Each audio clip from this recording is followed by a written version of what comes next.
Hello guys, good afternoon. কেমন আছো সবাই? আশা করি সবাই ভীষণই ভালো আছো, আমিও ভালো আছি। তো আজকে আমি একটা নিরামিষ রেসিপি করছি। তো সেই রেসিপিটার নাম হলো মুসুর ডালের ধোকা। তো চলো কিভাবে রান্না করি মুসুর ডালের ধোকা। এই যে সবার প্রথমে মুসুর ডালটাকে আমি আগের দিন রাত্রে ভিজিয়ে রেখেছিলাম। তো মিক্সিতে ভালো করে পেস্ট করে নিয়েছি। পেস্ট করার পরে কড়াইয়ের মধ্যে অল্প একটু সর্ষের তেল দিয়ে টেলে নিয়েছি। টালার পরে এটাকে আমি ঠান্ডা করতে দিয়েছি। ঠান্ডা করার পরে আমি এগুলোকে পিস পিস করে কেটে নিয়েছি। তো এই যে দেখতে পাচ্ছ কড়াইয়ের মধ্যে সর্ষের তেল রয়েছে। তো আমি ফোড়নে দেব গোটা জিরে, তেজপাতা।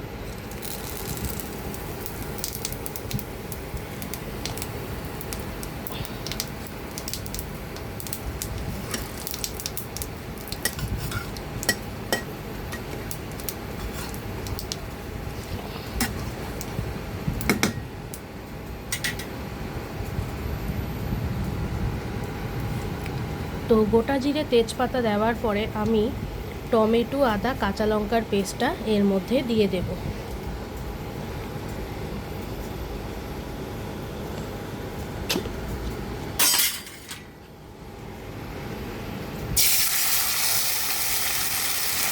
দিয়ে দিলাম টমেটো, আদা, কাঁচা লঙ্কার পেস্ট।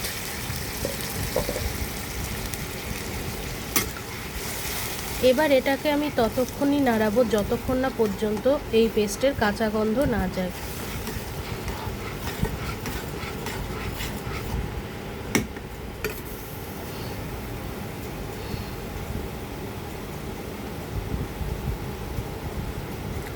তোমরা তো এর আগে মটর ডালের ধোকা, তারপর ছোলার ডাল বেটে ধোকার ডালনা তো খেয়েছো। তো আজকে আমি মুসুর ডালের ধোকা রান্না করছি। তো তোমরা কে কে মুসুর ডালের ধোকা খেতে পছন্দ করো অবশ্যই কিন্তু কমেন্ট করে জানাবে।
তো আমার পেস্টের কাঁচা গন্ধ চলে গেছে। এবার আমি কিছু গুঁড়ো মশলা অ্যাড করব এর মধ্যে। প্রথমেই দিলাম হলুদ গুঁড়ো,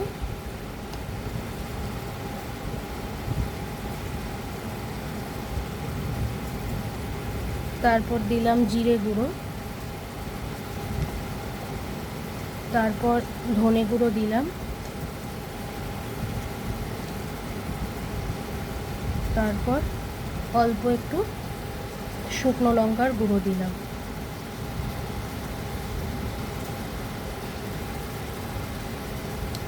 এরপর আমি দেব পরিমাণ মতো লবণ।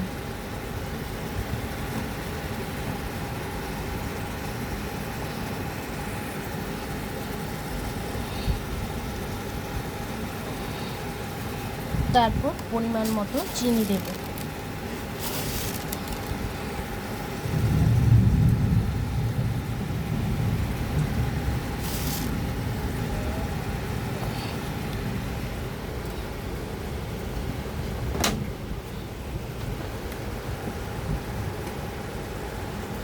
এবার মশলাটাকে ভালো করে কষাবো।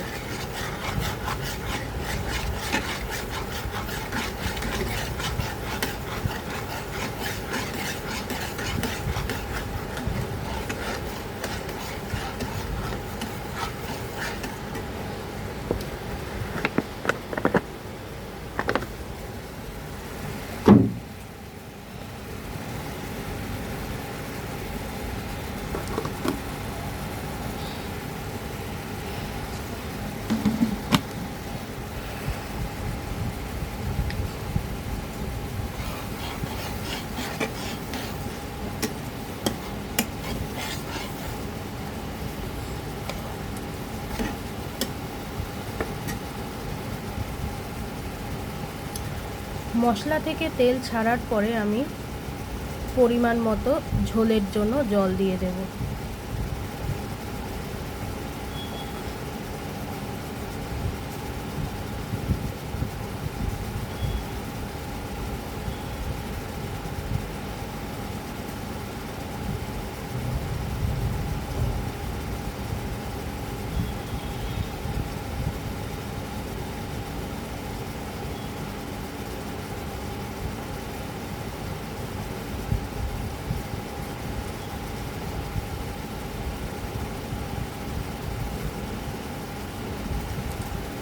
তো দেখতেই পাচ্ছ মশলা থেকে আমার তেলটা খুবই ভালোভাবে ছেড়ে গেছে। এবার আমি পরিমাণ মতো জল দেব।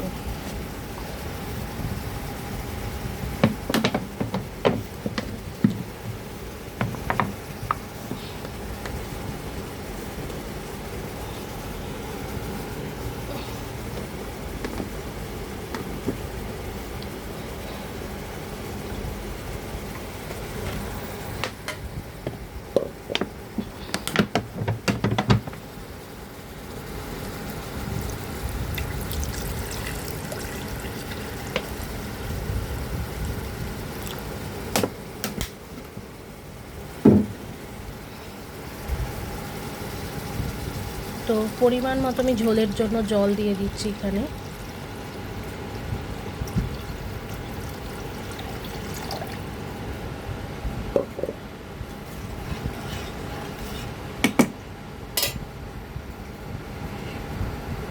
দিয়ে এবার ভেজে রাখা ধোকাগুলো এর মধ্যে দিয়ে দিলাম।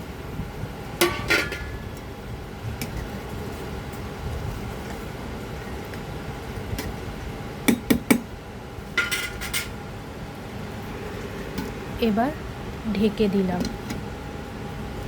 তো ঝোলটা কিছুক্ষণ ফুটে ওঠার পরে আমি একটা পাত্রের মধ্যে ঢেলে নেব। গরম গরম তো ভীষণই ভালো লাগবে ধোকার ডালনা। তো আজকের রেসিপিটা কেমন লাগলো অবশ্যই কিন্তু তোমরা কমেন্ট করে জানিও।